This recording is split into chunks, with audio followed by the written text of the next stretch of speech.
Assalamualaikum warahmatullahi wabarakatuh. Perkenalkan, nama saya Putri Patricia, Prodi Ekonomi Syariah, Fakultas Ekonomi dan Bisnis Islam. NIM 2030602221. Baiklah, di sini saya akan menjelaskan materi mata kuliah Manajemen Keuangan, yaitu bab 3 yang membahas tentang modal dalam perusahaan. Pengertian modal. Modal adalah bagian paling penting yang dimiliki oleh sebuah organisasi atau perusahaan. Modal merupakan aliran dana untuk perusahaan yang membuat perusahaan bisa berjalan dan dapat melaksanakan aktivitas produksi dan aktivitas-aktivitas lainnya.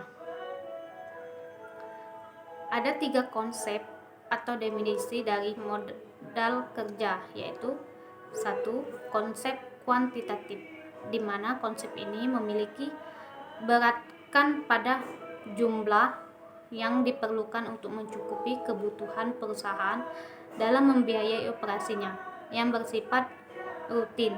Sehingga dengan konsep ini, modal kerja adalah jumlah aktiva lancar. 2. Konsep kualitatif, ialah konsep ini merintik beratkan pada kualitas modal kerja. Dalam konsep ini, pengertian modal kerja adalah kelebihan aktiva lancar terhadap utang jangka pendek. 3. Konsep fungsional, di mana konsep ini merintik beratkan fungsi dari dana yang dimiliki dalam rangka menghasilkan pendapatan dari usaha pokok. Selanjutnya yaitu sumber modal. Modal pada dasarnya berasal dari 2 sumber, yaitu 1. Dalam perusahaan atau internal. Sumber modal internal berasal dari setiap aktivitas ataupun kegiatan usaha yang dijalankan oleh perusahaan yang menghasilkan keuntungan. Beberapa sumber modal internal perusahaan yang dapat digunakan yaitu laba ditahan, akumulasi, penyusutan, dan beberapa sumber modal lainnya. Kedua, luar perusahaan atau eksternal, yaitu berbeda dengan sumber modal internal yang cenderung terbatas yaitu hanya dari hasil aktivitas usahanya saja. Sumber modal eksternal berasal dari pihak-pihak luar yang mau bekerja sama dengan perusahaan. Beberapa pihak yang seringkali digunakan oleh perusahaan untuk mendapatkan modal, yaitu bank, koperasi, kreditor, supir, dan juga pasar modal. Selanjutnya yaitu pembagian modal. Jenis-jenis modal dikelompokkan menjadi 2 macam, yaitu modal aktif dan modal pasif. Modal aktif, modal yang tertera pada debit dari neraca yang menggambarkan bentuk-bentuk dalam seluruh dana yang diperoleh perusahaan, biasa disebut dengan modal konkret. Sedangkan modal pasif yaitu tertera pada sebelah kredit dari neraca yang menggambarkan sumber-sumber dari mana dana diperoleh.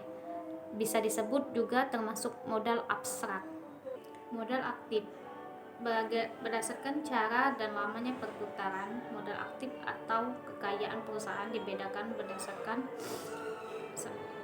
dibedakan atas satu aktiva lancar adalah aktiva yang habis dalam satu kali berputar dalam proses produksi, dan proses perputarannya adalah dalam jangka waktu yang pendek, umumnya kurang dari 1 tahun. Contoh: kas, piutang, surat berharga atau efek piutang, dan lain sebagainya. B. Aktiva tetap atau adalah aktiva yang tahan lama, yang secara berangsur-angsur habis atau tidak habis dalam proses produksi.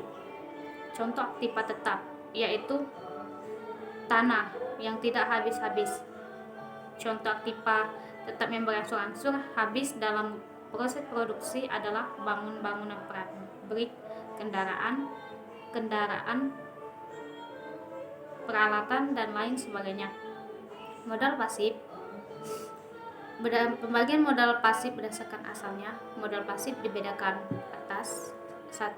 Modal sendiri atau modal badan usaha adalah modal yang berasal dari perusahaan itu sendiri atau berasal dari modal pemilik. B. Modal asing atau modal kreditor atau utang adalah modal yang berasal dari kreditor yang merupakan utang bagi perusahaan.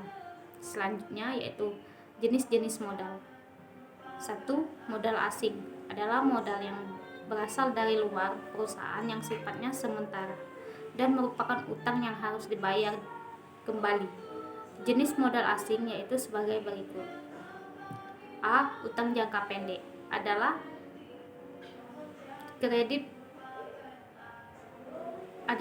modal yang diperoleh dari pinjaman pihak lain dengan jangka waktu pelunasan maksimal 1 tahun. B.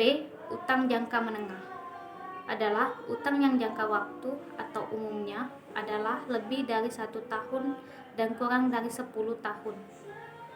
C.